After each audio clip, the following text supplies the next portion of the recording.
Assalamualaikum warahmatullahi wabarakatuh. Perkenalkan, nama saya Wahyu Julian Maulana. Saya dari kelas 1B Manajemen, kelompok 6 Satrugna. Alasan saya membuat video adalah dikarenakan saya lulus bersyarat LDKM.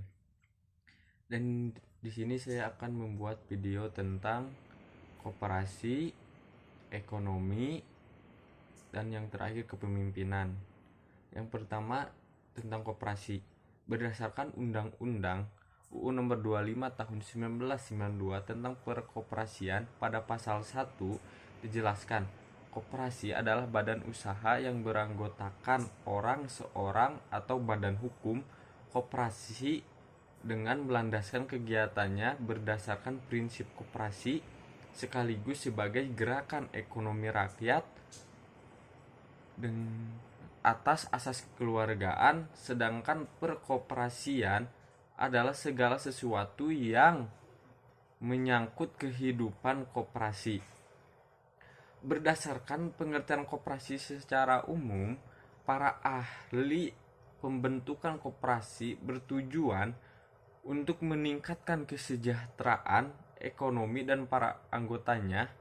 Tujuan lainnya antara lain: 1. Membantu memperbaiki taraf hidup maupun ekonomi para anggotanya serta masyarakat sekitar. 2. Membantu pemerintah mewujudkan kehidupan masyarakat yang adil dan makmur. 3. Meningkatkan tatanan perekonomian di Indonesia. Di pasal 4 UU Nomor 25 1992 menyebut 4 fungsi dan peran koperasi antara lain: 1. Membangun dan mengembangkan potensi dan kemampuan ekonomi anggota pada khususnya dan masyarakat pada umumnya untuk meningkatkan kesejahteraan ekonomi dan sosialnya. 2. Peran serta secara aktif dalam upaya mempertinggi kualitas kehidupan manusia dan masyarakat. 3. Memperkokoh perekonomian rakyat sebagai dasar kekuatan dan ketahanan perekonomian nasional dan koperasi sebagai sokoguranya berusaha untuk mewujudkan dan mengembangkan perekonomian nasional yang merupakan usaha bersama berdasar atas asas kekeluargaan dan demokrasi ekonomi. Dalam perannya, koperasi kerap memberi bantuan seperti kredit atau pinjaman dana kepada anggota dalam hal finansial. Membentuk koperasi diharapkan dapat meningkatkan kesejahteraan sosial masyarakat Indonesia. Dalam pasal 5 disebutkan prinsip pelaksanaan koperasi sebagai berikut. 1. Keanggotaan bersifat sukarela dan terbuka. 2. Pengelolaan dilakukan secara demokratis. 3. Pembagian sisa hasil usaha SHU dilakukan secara adil sebagai dengan besarnya jasa usaha masing-masing anggotanya. 4. Pemberian balas jasa yang terbatas terhadap modal. 5. Kemandirian. Dalam mengembangkan koperasi juga wajib menerapkan prinsip: 1. Pendidikan perkoperasian. 2. Kerjasama koperasi.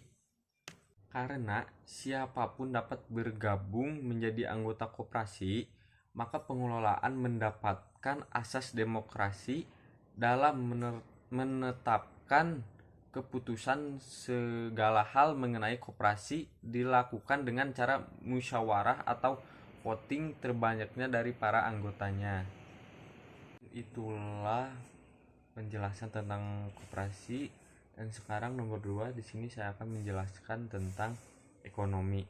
Pengertian ekonomi menurut Abraham Maslow, ekonomi adalah salah satu bidang pengkajian yang berusaha menjelaskan masalah asas kehidupan manusia dengan cara mempersatukan segala sumber ekonomi yang ada berdasarkan teori serta prinsip ekonomi yang dinilai efektif dan efisien.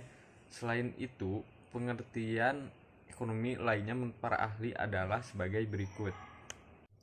Menurut Ibnu Khaldun, sejarawan muslim dari Tunisia yang juga dikenal sebagai bapak pendiri ilmu historiografi, sosiologi, dan ekonomi ini menyebut ekonomi sebagai ilmu yang positif dan normatif.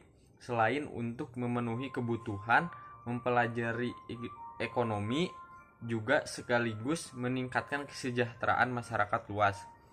Menurut Paul Alsumelson, ekonomi Amerika Serikat pertama pemenang Nobel Memorial Prize ilmu ekonomi ini menyimpulkan ekonomi sebagai cara-cara yang dilakukan manusia beserta kelompoknya untuk memanfaatkan sumber-sumber terbatas dan mendapatkan sebagai komoditi serta menularkannya untuk kemudian dikonsumsi oleh masyarakat. Menurut Adam Smith, ekonomi lulusan Kirkcaldy High School ini menjelaskan pengertian ekonomi sebagai bentuk penyelidikan tentang suatu keadaan dan sebab adanya kekayaan suatu negara. Yang terakhir, menurut Alfred Marshall, salah satu ekonomi berpengaruh sepanjang masa ini menganggap ekonomi adalah ilmu yang mempelajari tindakan manusia baik secara perorangan maupun kelompok dan hubungannya dalam penggunaan barang-barang material. Dan sekarang kita memasuki prinsip-prinsip ekonomi. Seperti yang sudah disebutkan di atas, ada 3 prinsip ekonomi, yaitu 1. Produksi. Kegiatan produksi merupakan suatu kegiatan yang bertujuan untuk menghasilkan suatu barang dan jasa guna memenuhi kebutuhan hidup sehari-hari. Dari hasil produksi akan melahirkan suatu produk. Produk inilah yang nantinya digunakan untuk memenuhi kebutuhan masyarakat atau konsumen. Tujuan produksi antara lain untuk memenuhi kebutuhan konsumen, memperoleh keuntungan sebesar-besarnya, menghasilkan barang setengah jadi untuk keperluan produksi selanjutnya, turut meningkatkan kemakmuran rakyat, mengurangi tingkat pengangguran, meningkatkan sumber devisa negara dengan produksi barang ekspor, dan masih banyak lagi.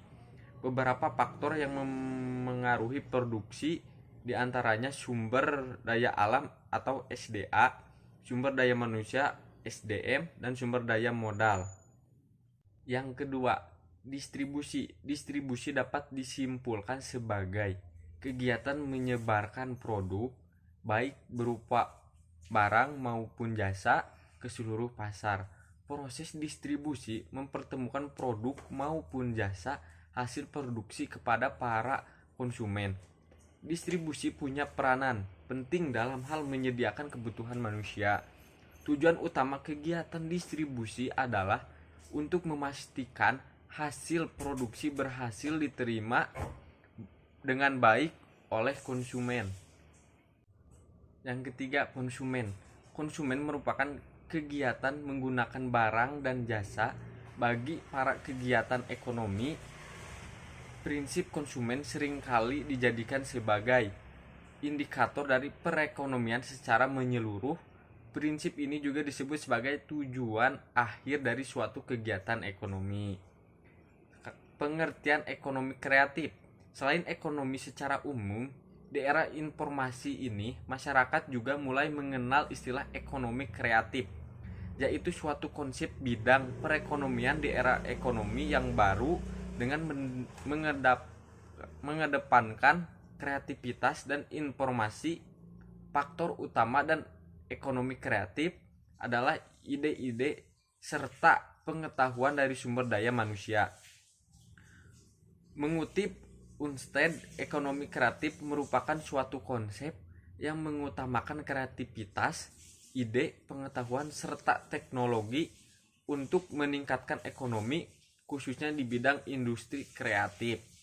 Dalam ekonomi kreatif, ada beberapa industri yang terhimpun di dalamnya, yaitu arsitektur, seni, kerajinan, desain, model, periklanan, kerajinan, fashion, media, game, penerbitan, seni, pertunjukan, percetakan, musik, software, riset, dan pengembangan serta penyiaran. Ciri-ciri ekonomi kreatif. 1. Kreasi intelektual. Kreativitas serta keahlian suatu sektor menjadi ciri utama dalam ekonomi kreatif dalam beroperasi. 2. Distribusi langsung dan tidak langsung. Distribusi langsung maupun tidak langsung pada dasarnya merujuk pada kebijakan perusahaan dan kebutuhan konsumen. 3. Mudah diganti. Kreasi dan inovasi harus fleksibel dan menerima perubahan agar tetap mudah mendapat tempat di pasar dan bermanfaat untuk konsumen.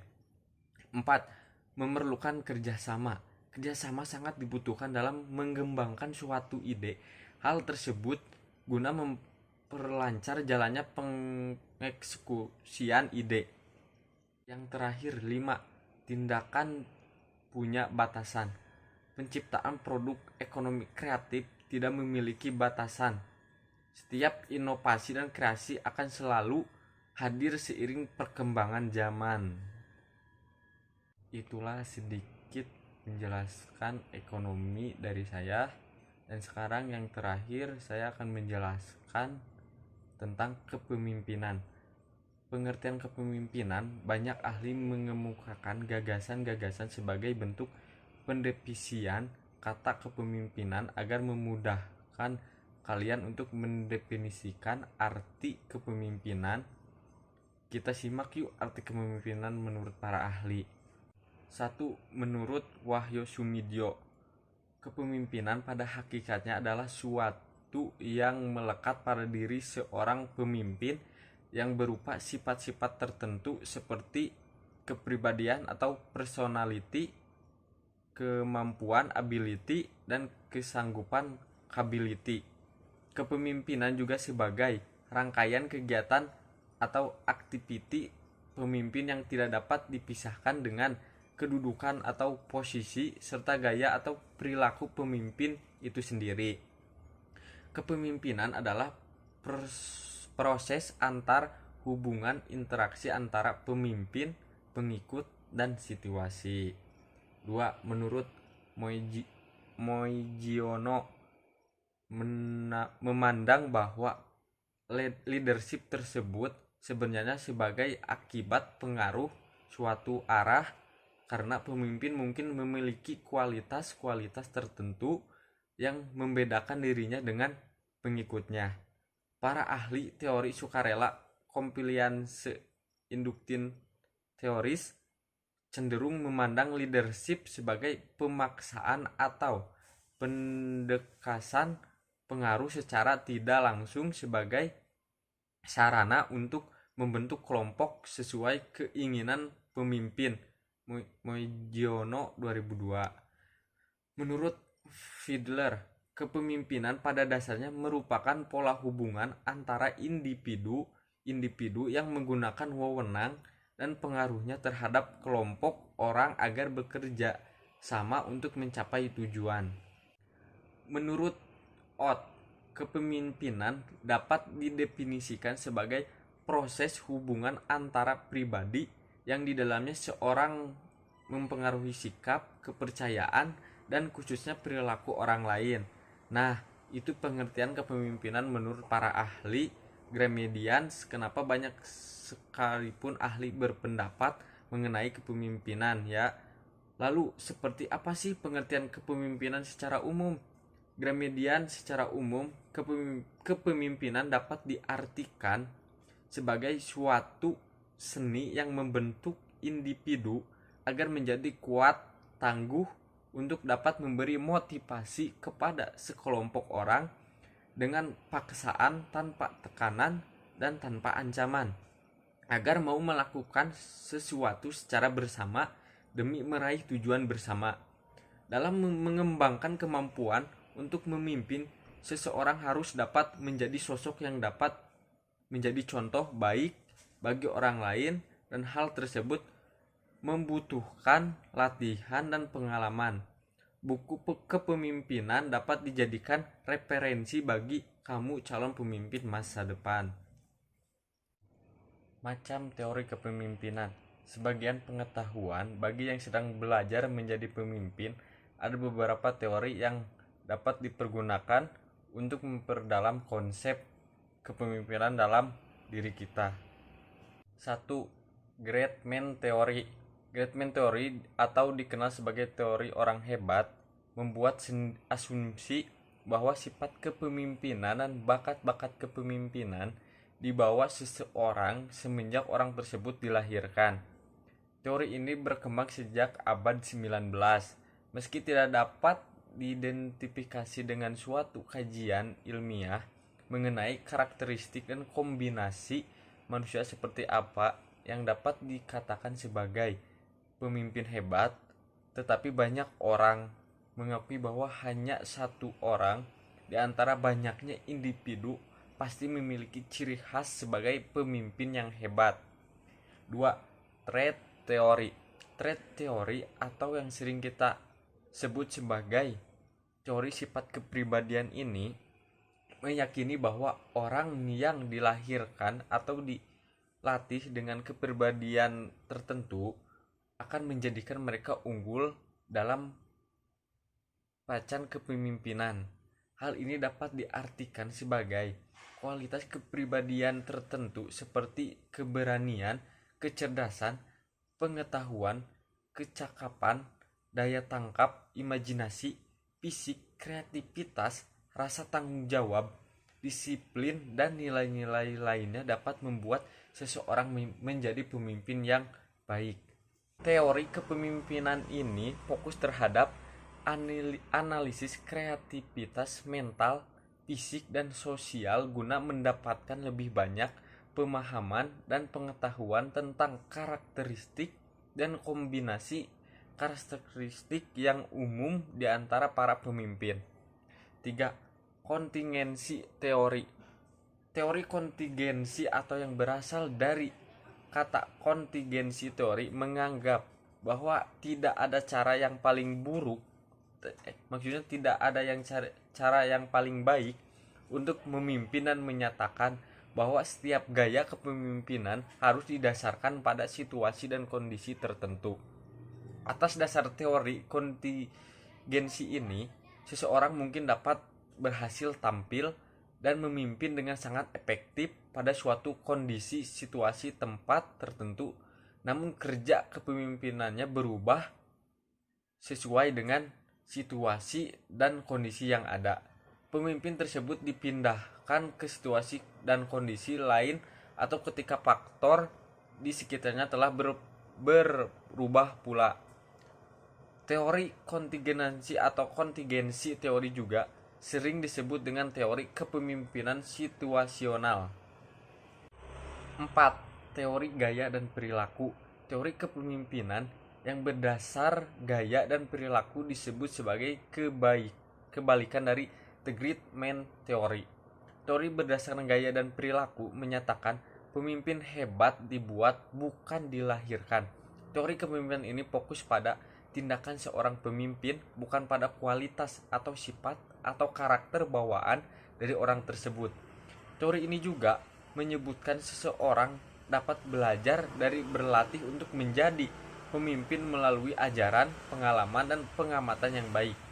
Teori ini menunjukkan bahwa kepemimpinan yang efektif merupakan hasil dari 3 keterampilan utama yang dimiliki oleh individu, yang keterampilan yang merupakan keterampilan teknis, manusiawi, dan konseptual. 5. Behavioral theories. Behavioral theories merupakan reaksi atas trait teori perilaku atau behavioral theories ini menghadirkan sudut pandang baru mengenai kepemimpinan. Teori ini memberikan perhatian kepada perilaku para pemimpin itu sendiri daripada karakteristik mental, fisik, dan sosial pemimpin tersebut. Teori ini mengungkap bahwa keberhasilan seorang pemimpin ditentukan oleh perilakunya dalam melaksanakan fungsi-fungsi kepemimpinan, dan perilaku tersebut dapat dipelajari atau diatasi. Selain itu, teori ini menganggap bahwa kepemimpinan yang sukses adalah kepemimpinan yang didasarkan pada perilaku yang dapat dipelajari. 6. Teori servant. Teori kepemimpinan servant atau dalam bahasa Indonesia disebut sebagai pelayanan pertama kali diperkenalkan pada awal tahun 1970-an. Teori ini meyakini bahwa seorang pemimpin yang baik adalah pemimpin yang bertugas untuk melayani, menjaga, dan memelihara kesejahteraan fisik serta mental pengikut atau anggotanya. Gaya kepemimpinan ini cenderung fokus untuk memenuhi kebutuhan pengikut dan membantu mereka menjadi untuk lebih mandiri dan berwawasan lebih luas. Pada teori ini, pemimpin yang baik juga diharuskan bisa bersipati dan dapat meredakan kecemasan yang berlebihan dari para pengikutnya. Maka itu, fungsi kepemimpinan diberikan pada seseorang yang pada dasarnya memiliki jiwa pelayanan atau melayani. Teori ini merupakan bahwa tugas seorang pemimpin adalah untuk berkontribusi pada kesejahteraan orang lain sebagai bentuk pertanggungjawaban sosial. Yang ketujuh, teori transaksional. Berasal dari kata dasar transaksi. Teori ini menggambarkan suatu gaya kepemimpinan yang berdasar pada perjanjian atau kesepakatan yang dibuat seseorang dengan orang lain.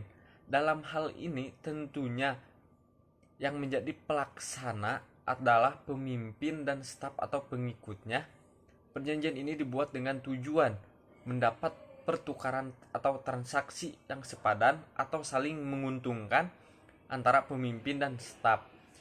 Seorang staf yang dapat melaksanakan tugas dari seorang pemimpin dengan baik merupakan nilai lebih bagi staf dan juga bagi pemimpin yang memberikan tugas. Ketika tugas tersebut dapat diselesaikan dengan baik, seorang pemimpin suka memberi apresiasi berupa tunjangan, bonus, kenaikan gaji, kenaikan posisi, dan lain sebagainya. Pemberian apresiasi berupa uang atau tanda mata yang lain merupakan bentuk penghargaan atas kinerja seorang yang membuat seseorang tersebut merasa kerjanya dihargai. Penghargaan ini pula merupakan suatu bentuk hal yang telah disepakati bersama sebelumnya. Dan yang terakhir, yang kedelapan, teori transformasional. Mengacu pada kata transformasi yang memiliki arti umum perubahan, teori kepemimpinan transformasional merupakan sebuah teori yang mengarah pada istilah memanusiakan manusia.